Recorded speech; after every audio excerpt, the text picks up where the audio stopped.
Hi guys, welcome back to my channel. আমার চ্যানেলে আপনাদের সবাইকে অনেক অনেক ওয়েলকাম। আপনারা সবাই কেমন আছেন? আশা করি ভালো আছেন। আমি শম্পা, আমিও ভালো আছি। চলে এসেছি আজ আবার আরেকটি ছোট্ট ভিডিও নিয়ে। আর সকালবেলা পুজো তো দেখেই নিয়েছেন, আর এই যে দুপুরে রোদের মধ্যে আর কি চলে এসেছি কাঁচা ধোয়া করতে। কিন্তু এটা অনেকদিন আগেরই ভিডিও, আমি বলছি আপনাদের ভিডিও আমি দিতে পারছি না, তার কারণেও আমি একটা ভিডিও আপনাদের দেবো। এরপরে ভীষণ প্রবলেমের মধ্যে আছি, আর এই কয়েকদিন ধরে তো অত্যাধিক গরম। চলুন আপনারা আমার সাথে থাকুন।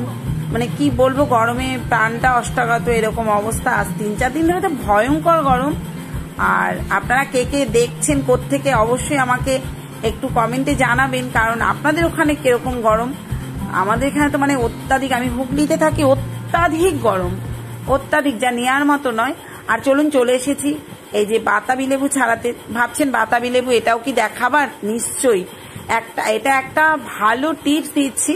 সেটা হচ্ছে, এটা আমার বাবা বলেছেন। কেন? আমার বাবা হচ্ছেন একজন, আমার বাবা আয়ুর্বেদিক ওষুধ দেন, বাট এইটা হচ্ছে কোনো বড় ছোট প্রত্যেকের জন্যই। অনেক সময় মানুষের শরীর কষে যায় বা এরকম কি বলবো, লিভারে অনেক সময় প্রবলেম হয়, অনেকের জন্ডিস হয়, এরকম ব্যাপার হয়। তাই বাতাবি লেবুটা কি করতে হবে, একটা লেবুকে দোফালা করে নিয়ে হাফ ফালা এবেলা হাফ ফালা ওবেলা, এই হাফ ফালা তার জন্যই খোসা শুদ্ধ কেটেছি, যাতে ওই হাফ ফালাটা ভালো থাকে। তাই এইভাবে ছাড়িয়ে নিচ্ছি, নিয়ে হাত দিয়ে সম্পূর্ণ চটকাতে হবে, চটকে রস বার করে। তারপর কিন্তু এটাকে ছেঁকতে হবে ভালো করে, ছেঁকে তারপরে মিছরি দিয়ে খাওয়াতে হবে। আর ঠিক রোদ থাকতে ধরুন সকালবেলা 9টা, 8:30, 9টা এরকম খাইয়ে দিলেন, তাহলে দুপুরবেলা 2:30, 3টে খাওয়াতে পারবেন না। হাফ ফালা মিছরি দিয়ে খাইয়ে দেবেন, নাহলে ঠান্ডা লাগার সম্ভাবনা আছে রোদ থাকতে না খাওয়ালে। সেই কারণে, আর যেন একটুও কোনো রকম কোনো খোসা বা ছাবড়া না পড়ে, হাত দিয়েই ডলতে হবে, কোনো মেশিনে দিলে হবে না। আর এটা ভীষণ উপকার। এটা খাওয়ার আগে বা খালি পেটে এরকম কোনো ব্যাপার নেই, যখন খুশি আপনারা খাওয়াতে পারেন, যাকে আপনারা নিজেরাও খেতে পারেন, খুবই উপকারী। আর এইটা তো শেয়ার করলামই, রসটা এটা ভীষণ ভালো। শরীর গরম হওয়া বা অনেকে তো জানেনি, জন্ডিস হলেও অনেকে বাতাবি লেবু খায়, বা লিভারের জন্যও খায় অনেকে, লিভারটা ভালো থাকে। চলুন আপনারা আমার সাথে থাকুন, এরপর যা করছি আপনাদের সাথে শেয়ার করার চেষ্টা করব। আর এই যে মিছরি আমি গুঁড়ো করে নিচ্ছি, মিছরিটা দিয়েই আর কি রসটা খাওয়াবো।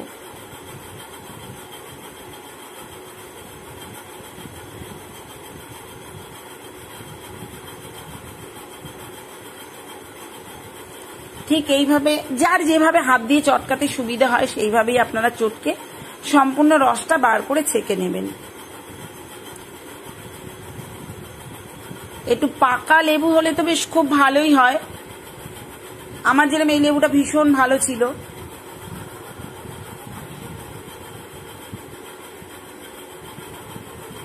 বুঝতে পারছেন এটা রসে ভরা।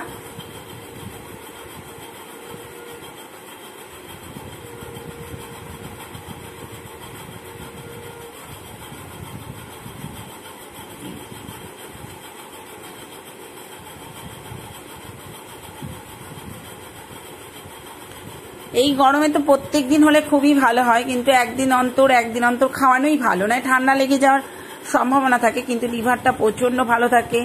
শরীরে অনেক সময় বাচ্চা কাচ্চা, 8-10 বছরের বাচ্চা, এরকম অনেক সময় শরীরের মানে ক্ষয় হয়, এইগুলোর থেকে কিন্তু খুব ভালো। আর চলুন সরাসরি চলে এলাম রান্নার দিকে। ডাল, মুসুর ডাল দেখালাম, ভাত, এটা পাঁপড় ভেজে আটকে রেখেছি। আদা, জিরে, পেঁয়াজ, রসুন আর কাঁচা লঙ্কা, একটু টক দই, কালারের জন্য একটুখানি লঙ্কা গুঁড়ো দিলাম। কাঁচা লঙ্কা তো বাটা দিয়েছি, জাস্ট একটুখানি লঙ্কা গুঁড়ো দিলাম, জিরে বাটাও দিয়েছি।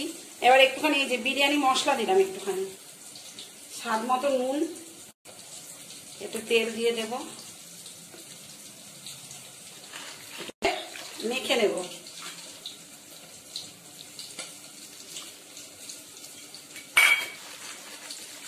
ভালো করে দিয়ে দিলাম। এবার ম্যারিনেট করে রেখে দেব কমসে কম আধা ঘন্টা।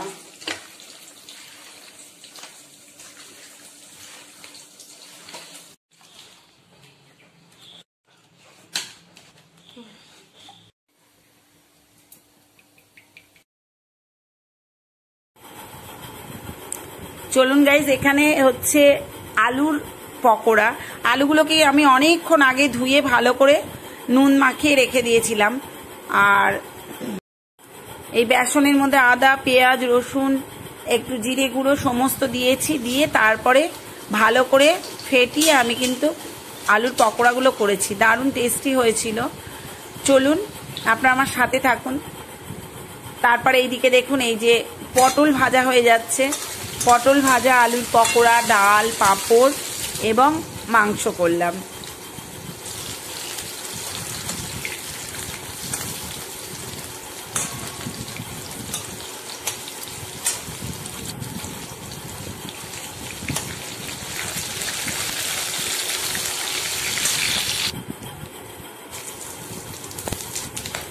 চলুন মাংসটা করে নিই।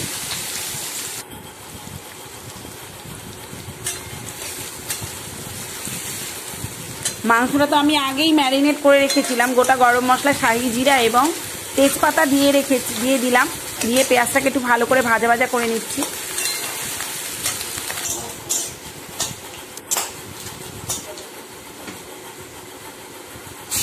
এরপর মাংসগুলো, ম্যারিনেট করে রাখা মাংসগুলো আমি দিয়ে দিলাম। খুব ভালো করে কষিয়ে নেব। আর আমরা কিন্তু গাইজ একদম ঝোল খাই না, মাংস একেবারেই ঝোল খাই না, খুব কম, আর ভালো লাগে না। তারপরে ঝালটাও কম খাই আমরা। এবার চলুন সরাসরি চলে আসলাম কাকে নিতে। আপনারা থাম্বনেল দেখে অবশ্যই বুঝেছেন আমরা কিন্তু এখানে একজনকে নিতে চলে এলাম। আমার ইউটিউব বন্ধু, ইউটিউব ফ্রেন্ড। আপনাদের এর আগে বলেছিলাম রানুদির কাছে গেছিলাম। বর্ষা খুব ভালো একটা মেয়ে। চলুন ওকে নিতে চলে এসেছি।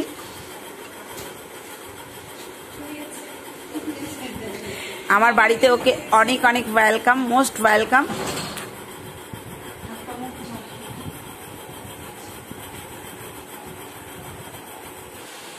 এই যে আমার বাড়িতে চলে এসেছে বর্ষা।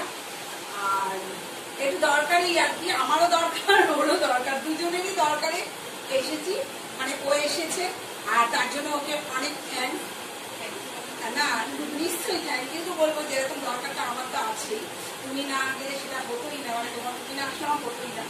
তারপরে এখন গরমে বুঝতে পারছেন স্নান হয়ে গেছি, একদম খুব গরম। তাই গরমের মধ্যে রোদ উপেক্ষা করেও এসেছে আমাদের বাড়িতে, এর জন্য তো অনেক থ্যাঙ্কস। চলুন আপনার আমার সাথে থাকুন।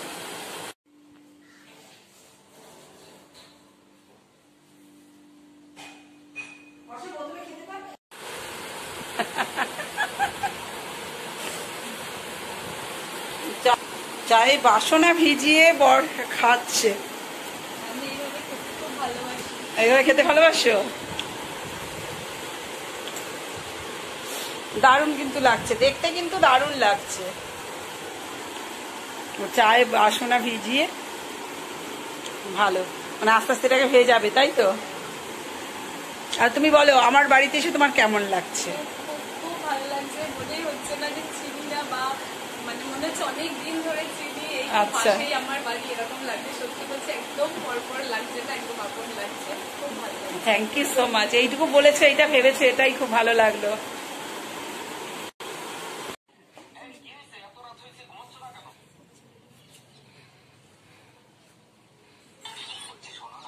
চলুন আমরা কটা ভিডিও করার জন্য উপরে চলে এসেছি।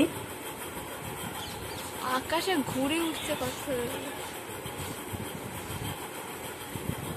এইবার বর্ষা চলে যাচ্ছে আর কি, ও বাড়ি চলে যাচ্ছে। খুব খারাপও লাগছে, কিন্তু কি করব, যেতে তো হবেই। আগেই বলেছি ভিডিওটা বেশ কয়েকদিনের, দুদিনের ভিডিও আপনাদের সাথে আমি শেয়ার করছি। ও চলে যাওয়ার পর আর কি, ও চলে গেল।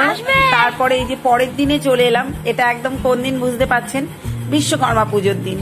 বিশ্বকর্মা পুজো আগে আমাদের বাড়িতে অনেকভাবে বড় করেই হতো, বাট এখন আর হয় না। এখন আমার হাজবেন্ড মশাই দেন আর কি, হাজবেন্ডই দিয়েছেন। আমাদের মূর্তি এখনো আসে, ছোট করে একটা মূর্তি বাবার আসে, যেহেতু আমাদের কাজই এই যে বিশ্বকর্মা ঠাকুর আমাদের আনতেই হবে। তা বাবার মূর্তিটা কেমন হয়েছে আপনারা বলবেন। আর আমার হাজবেন্ডই পুজো দিয়েছে, সেই দিনও পুজোর দিন, বিশ্বকর্মা পুজোর দিন অনেক কাজ থাকে, যাই হোক তবুও গোছানো। আর একটা জিনিস বলি, আমার সোনামা কিন্তু সব ফলগুলো কেটেছে। ফল কাটাও কেমন হয়েছে আপনারা বলবেন। পুরো ফলটাই কিন্তু আমার সোনামা ফলগুলো কেটেছে বসে বসে। খালি তরমুজটা কাটতে পারে না বলে তরমুজটা ওর বাপি কেটেছে।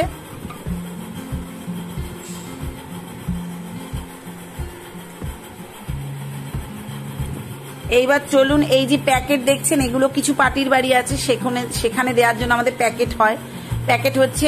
আর এদিকে আমি প্রতিবেশীদের প্রসাদ দেওয়ার জন্য থালা সাজাচ্ছি, মেয়ে দিয়ে আসছে, এইরকম আর কি চলছে। আর ওদিকে কর্তামশাই প্যাকেট করছেন। তারপর চলে এলাম সরাসরি রান্নায়। এটা বিশ্বকর্মা পুজোর দিন রান্নায় চলে এলাম। রান্নায় তো মানে কীর্তন হয়ে গেছে, একেবারে হরে কৃষ্ণ হয়ে গেছে রান্না। হাজবেন্ড বললেন যে ইলিশ মাছ ভেজে আর কি বেগুন দিয়ে ঝোল খাবে সর্ষে দিয়ে। আমি ভাবলাম তাহলে ঠিকই আছে। এবার ওনার জন্য ঝোল করেছি, আর আমি তো এইভাবে খাবো না। এবার আমি আমার জন্য 2-4 পিস রেখে দিয়েছিলাম আর কি। আপনাদের বলছি তারপর কি হরে কৃষ্ণটা হয়েছে। আর এইটা কিন্তু, এই তেলটা যে দেখলেন, এই তেলটা কিন্তু মাছ ভাজার তেল। এর মধ্যে একটু বেগুন ভেজে দিয়েছি। আমরা যেহেতু সকাল থেকে মেয়ে খেয়েছে, বাট একদমই উপোসের মতো ছিলাম, ফুচখাচ খাওয়া হয়েছে, ভাত খায়নি মেয়ে। আর আপনার কি বলে, এই মাছের তেলটা সবাই জানেন, ইলিশ মাছের তেল ভাজা কি ভালো লাগে। বেগুন দিয়ে ভেজেছিলাম, দারুণ খেয়েছিলাম। আর এটা মাছের ঝোলের জন্য বেগুন ভাজা হচ্ছে। ভালো করে বেগুনগুলো ভেজে তুলে নিলাম। তারপর কড়াইয়ে কালো জিরে ফোড়ন দিয়ে, আপনারাও নিশ্চয়ই এইভাবেই খান, কাঁচা লঙ্কা, সর্ষে, হলুদ দিয়ে একবারে জল দিয়ে বসিয়ে দিলাম। এবার একটুখানি ফুটে গেলে এই যে মাছগুলো দিয়ে দিচ্ছি। এই ঝোলটাও ভালো লাগে, কিন্তু আমি একটু অন্যরকম ভাবে খেতে ভালোবাসি। চলুন, ততক্ষণে আমি এই যে ঝোলটা ফুটতে ফুটতে এদিকে চলে এলাম। সর্ষে, কাঁচা লঙ্কা বেশ করে ঝাল দিয়েছি, আর সর্ষের তেল দিয়েছি, আর কাঁচা মাছ। এটাকে খুব ভালো করে ম্যারিনেট করে, এটাকে কিন্তু আমি ভালো করে মশলা মাখিয়ে দিয়ে আমি টিফিন বক্সে ভরে দিয়েছি। এটার যা গন্ধ কি বলবো। আর এটার যে গন্ধ, এটা কেন বললাম হরে কৃষ্ণ হয়ে গেছে সেটাও আমি আপনাদের বলছি, দেখাচ্ছি, চলুন। কিন্তু হয়েছিল দারুণ, খেয়েছি সবাই ভালো। এদিকে এই মাছের ঝোলটা হয়ে গেছে, বেগুনগুলো দিয়ে নিলাম, একটুখানি ফুটলেই নামিয়ে দেব। এই যে মাছের ঝোলটা হয়ে গেছে। আর এই যে দেখুন, জলের মধ্যে আমি কিন্তু বক্সটা বসিয়ে দিলাম, দিয়ে ঢাকা দিয়ে দিলাম। অনেকক্ষণ পর এই যে আমার পুরো মাছ সেদ্ধ হয়ে গেছে। এবার এনাকে খোলা নিয়ে যে কি হরে কৃষ্ণ হয়েছে, এটাই যে খোলা নিয়ে আমরা সবাই হাঁপিয়ে গেছি। অ্যাটলিস্ট মনে একটা সময় এরকম এসেছিল মনে, যে একটা আছাড় মারি মেরে ফেলেই দিয়ে ওগুলো আর খেতে হবে না, মানে এরকম পরিস্থিতি এসেছিল। কিছুতে কোনো রকম ভাবে মানে এয়ার টাইট হয়ে গেছে, গরমে মানে সেদ্ধ হয়েছে তো, মানে ওটা আর খোলা যাচ্ছিল না, এইভাবে আটকেছে। অনেক সাধ্য সাধনা করে যাই হোক খোলা হলো। আর মাছটাও কিন্তু দারুণ হয়েছে, দারুণ। আর আমার ছোট্ট ভিডিওটা কেমন হলো আপনারা অবশ্যই আমাকে বলবেন। ভিডিওটা ভালো লাগলে একটা লাইক, কমেন্ট, শেয়ার করে দেবেন। আর নতুন বন্ধুরা অবশ্যই একটা সাবস্ক্রাইব করে পাশে থাকবেন, বেল আইকনটা পুশ করতে ভুলবেন না, আর অল বাটনটা হিট করতে ভুলবেন না। দেখুন মাছের অবস্থা কি হরে কৃষ্ণ হয়েছে, মাছগুলো ছোট ছোট হয়ে গেছে। আমার এত স্বাদের মাছ, আহা, গন্ধে পেট ভরে যাওয়ার মতো, মন ভরে যাচ্ছে। বাট আমরা সব ছোট ছোট টুকরো হয়ে গেছে, মানে এত বাড়ি খেয়েছে, ভীষণ পেটানো হয়েছে বক্সটাকে। যাই হোক, আমার পুরনো বন্ধুরা আমার সাথে সবসময় আছেন, সবসময় থাকবেন, আমিও আপনাদের সাথে আছি। আর আমার চ্যানেলে একটা ভীষণ প্রবলেম হচ্ছে, জানাবো।